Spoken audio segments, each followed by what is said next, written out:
sir.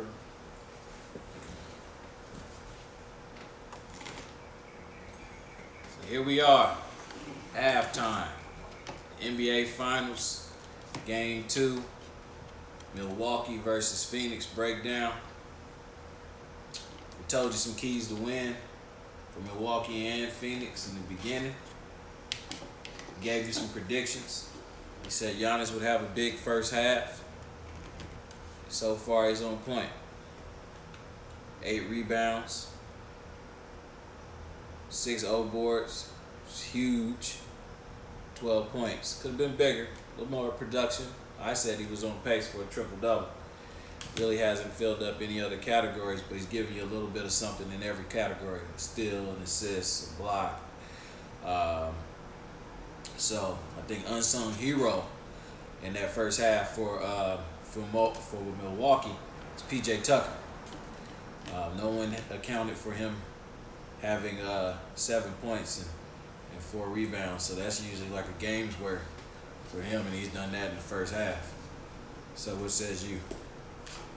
As far as that first half goes, I thought the Bucks did a good job to set the tone with Drew Holiday fighting over the screens early in the game. Giannis came out aggressive with 12 and 8 at the half, which is pretty good. With that backcourt, they're struggling from the field. Drew and Chris Middleton are combined 5 for 24 from the field. And on the contrary, the Suns' role players have stepped it up. Crowder 9 points, 8 rebounds, 3 for 4 from 3. Mikal Bridges leading them in scoring with 13 points, 5 for 8 from the field, 3 for 6. And then I thought I talked about the free throws prior to the game, and the Bucks only have 6 free throw attempts. The Suns only 1. Yeah. So I don't know. I think the Bucks have to do a better job of getting to the basket, attacking the rack, as opposed to taking all these contested mid-range shots, which if you don't make it, you don't get to the line. They got to draw some contact and be a little more aggressive there. And I thought, as far as the pace, Chris Paul did a good job of pushing the pace, and that's where it's coming down to. And the Bucks just got to do a better job of moving the ball, player movement, like we said earlier, and it can't just be Giannis go to work. Yeah, I think Giannis is more dangerous, obviously, in the open court. You get into the half court, defenses get to be set. It's going to prove to be a lot more difficult. And I think you're seeing Giannis stress a little bit, which is why you've seen him take multiple threes, which is not his game.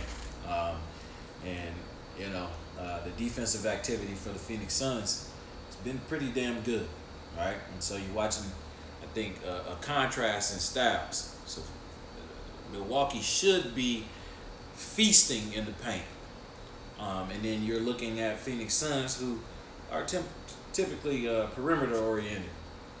And when's the last time you've seen Chris Paul take a jump shot from the left side of the floor?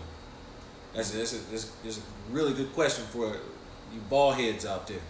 When have you seen him take a jump shot from the left side of the floor? You ain't gonna see it, right? And so we all understand that scouting report. You saw Phoenix go into a zone defensive wrinkle. So then all of a sudden we need to see what package does Bud have to attack that zone defense. We saw Giannis flash to the middle and be a relay guy, but I'd like to see him be a lot more aggressive in that paint and go dunk on somebody's head so he can get himself going as opposed to getting the perimeter guys going for the Bucks. But Bucks, for a good portion of the game, were eating in the paint, and Phoenix was feasting on the perimeter. Now, you've seen the Bucks settle a little bit on the perimeter and do things that just are uncharacteristic. Or things that they typically do, but they should not do. It shouldn't be a high character trait for their team, but Brook Lopez is shooting threes. He has 5 rebounds. I'd like to see him get that 6th rebound. I'd like to see him find a way to even if those guys are hitting him, they can't get the rebound because they're not going to grow in the middle of the game. So anybody not named Ayton down there, he should be going straight up and grabbing that ball with 2 hands and making them pay.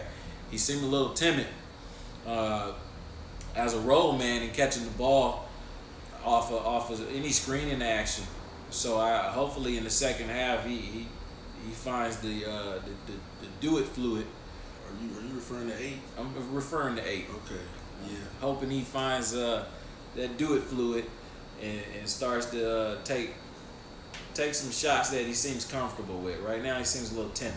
Yeah, Aiden definitely has to play bigger and be the athlete that he is, because letting a point guard meet you at the rim and block your dunk attempt, I'm expecting you to put him in the basket, Aiden. So I expect him to be great. So I expect probably in the second half, man, like 10 and 10. I'm a double for the half to make up for the lack of energy. I think that. There you go. There you go. What's happening? Yeah. What's up, Amar? I see you, baby. Yeah. So second half, as the old folks say, should be a doozy. I need to see Ayton get on that glass. I want to see him get busy on that glass. Maybe get some easy things going for himself.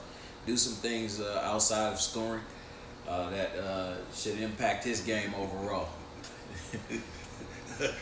I ain't gonna say it like that, Abdul, but I know, AK, but I know what you mean, man. So we'll have a post-game wrap-up for you. And we'll see what happens. We sticking with our predictions. I still got the Suns winning game 2. I mean, honestly, the way the game started, it seemed like the Bucks should have been up like 10 late in the first quarter, and they didn't take advantage of a slow Suns start. Chris Paul looked timid when Drew was guarding him like that early in the game, but I think he's adjusted. And let me ask you this: what do you think the Milwaukee Bucks need to do to get themselves back in the game? I think the Bucks. I just think they need to come out with some aggression. Maybe they need to change it up and let Brook Lopez be Brooklyn Lopez like he was with the Nets when he was an All-Star, averaging 20 points a game. But playing that the backcourt going 5 for 24 is defensively. I thought the Bucks did a good job defensively. They're making Phoenix make 7 passes in a possession with the shot clock running, so Phoenix made some tough shots. But I think the Bucks, their problem is offense right now. What do they have at the half? 45. They're on pace for 90 points. This 2021. They don't even play defense like they did in the 90s now. Yeah. Well, we'll be back. I don't disagree with anything Sut said. We'll see if the Bucks can mount a comeback. And like I said, I think they need to get their ass in that paint. But we'll see what happens. We'll see if Giannis comes out with some aggression, which coach is in his ear.